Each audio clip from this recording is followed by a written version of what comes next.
Dieu le Père Tout-Puissant. Que celui qui n'a jamais péché lui jette la première pierre. Chers patriotes de la diaspora, bonjour. Je prends la parole pour m'adresser à vous. Débuté véritablement le 11 avril 2011, après l'arrestation brutale et illégale du président Laurent Gbagbo, notre mouvement de la résistance de la diaspora n'a cessé de vibrer et de croître. Après 3 années de lutte, nombreux sont les patriotes qui aujourd'hui se posent la question de savoir ce que la mobilisation a produit comme résultat.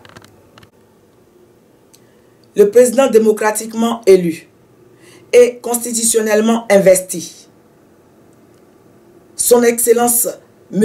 Laurent Gbagbo, déporté à La Haye, va finalement être jugé malgré l'absence de preuves du procureur. Son procès est donc, comme nous l'avions toujours dit, un procès politique et non judiciaire. Sur les 3 juges, une a, lors des 2 séances de confirmation des charges, soutenu la vacuité du dossier. La juge principale, bien que n'ayant jamais été formelle sur la consistance du dossier, a dans un premier temps demandé au procureur un complément d'enquête, puis, dans un deuxième temps, a envoyé l'affaire en procès. Le 3e juge, après s'être aligné sur la décision de Mme Sylvia de Gurmandi, vient de présenter sa démission à la CPI. Nous osons croire qu'il ne s'agit pas là d'une question de crise de conscience. Mes chers patriotes, compagnons de lutte pour la démocratie et la justice, grâce à nos actions sur le terrain, la vérité sur la crise ivoirienne a pris le pas sur le mensonge monté de toutes pièces par la communauté dite internationale pour justifier le coup d'État le plus long du monde. N'oublions pas que sur le continent africain, de nombreux massacres ont été commis par des coalitions internationales sans que les Africains n'en connaissent les tenants et les aboutissants. Les cas de Patrice Lumumba du Congo, de Thomas Sankara du Burkina Faso, de la guerre du Biafra et j'en passe. Sur tous ces faits, la communication avait été verrouillée ou déformée au profit des bourreaux. Pour le cas de la Côte d'Ivoire, votre détermination, votre acharnement à faire prévaloir la vérité, de voir la paix durable s'installer dans le pays réconcilié, nous a poussé à affronter la neige, la pluie, le dur soleil de l'été, pour imposer à l'opinion internationale la réalité des actes posés par Nicolas Sarkozy et Alassane Dramane Ouattara sur les terres du président Félix Houphouët-Boigny. Patriotes, les actions de la diaspora représentent un dispositif important pour le retour de la démocratie en Côte d'Ivoire. Ne nous y méprisons pas. Le RDR et son président Alassane Dramane Ouattara l'ont si bien compris qu'ils ont mobilisé des moyens conséquents pour briser notre mouvement de résistance de la diaspora. Convergence 2020 ne serait-elle pas un nouvel instrument commis à cette tâche? Une dite plateforme non mise en place par le gouvernement et qui, selon son président, ne bénéficierait d'aucun soutien financier de l'État. Pourrait-elle apporter des solutions là où le CDVR de Konabani a lamentablement échoué? Le pouvoir d'État est aujourd'hui détenu par le RDR et Alassane Dramane Ouattara l'incarne. Il lui appartient, si la paix, la cohésion sociale et le développement ont pour lui un sens, si le bonheur du peuple ivoirien est sa priorité, il se doit de créer toutes les conditions pour y parvenir. Pour mémoire, dans la recherche de la paix, le démocrate M. Laurent Gbagbo avait consenti à son temps d'énormes sacrifices. Il avait pris un décret faisant de M. Alassane Dramane Ouattara un candidat exceptionnelle à l'élection présidentielle.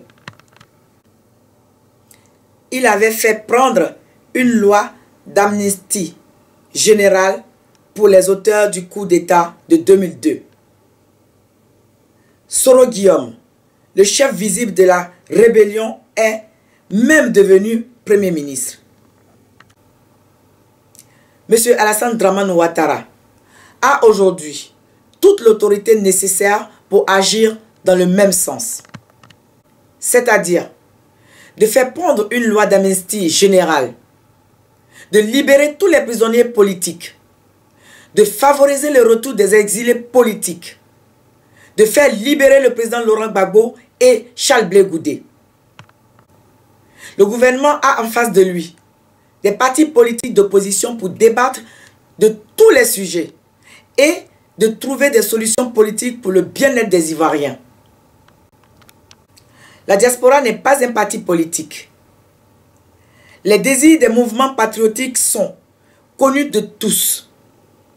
Ils rejoignent ceux de RPCI-AC, de NPR et surtout du Front populaire ivoirien avec lequel ce gouvernement entretient déjà un dialogue. Que recherche donc Convergence 2020 avec la diaspora? Patriotes, soyons vigilants. Le rôle noble de la diaspora s'inscrit avant tout dans le réveil et l'éveil des consciences, dans la manifestation de la vérité, dans le maintien de la flamme de la dénonciation des crimes que commettent le gouvernement et ses supplétifs, dans la diffusion des informations pour écrire l'histoire vraie de notre nation et non de la subir. Souvenons-nous, le président Laurent Gbagbo n'a-t-il pas dit à son peuple, si vous tenez, je tiendrai? Le voyage à La Haye du 13 juin 2014, date tant attendue depuis 3 ans pour laisser éclater notre soulagement à cause de la vacuité du dossier, de l'accusation ou de crier notre indignation face à la justice d'un vainqueur, a été saboté par l'annulation de l'autorisation de la manifestation pourtant accordée par la police de La Haye. Cette action a été savamment menée par des personnes se réclamant pourtant pro-Gbagbo. Quels étaient les objectifs de ces individus? S'ils voulaient isoler le président Laurent Gbagbo, ils ont réussi. Patriotes de la diaspora, c'est maintenant que la résistance vraie commence. Elle sera longue et difficile. Les coupables de la crise ivoirienne sont connus, mais ils restent pour l'heure intouchables. De grands hommes de médias, des diplomates prennent notre exemple et commencent à déballer des vérités dérangeantes. Il nous appartient de ne pas céder au découragement. Remobilisons-nous. Reprenons massivement la rue. Les voyages à La Haye. Dénonçons les dérapages de ceux qui veulent utiliser la résistance pour assouvir des ambitions égoïstes. Ils peuvent se constituer en parti politique. Ils en ont le droit. L'avenir de notre pays est à ce prix. Vive le président Laurent Gbagbo. Vive la Côte d'Ivoire. Je vous remercie. Dieu le Père Tout-Puissant. Que celui qui n'a jamais péché lui jette la première pierre.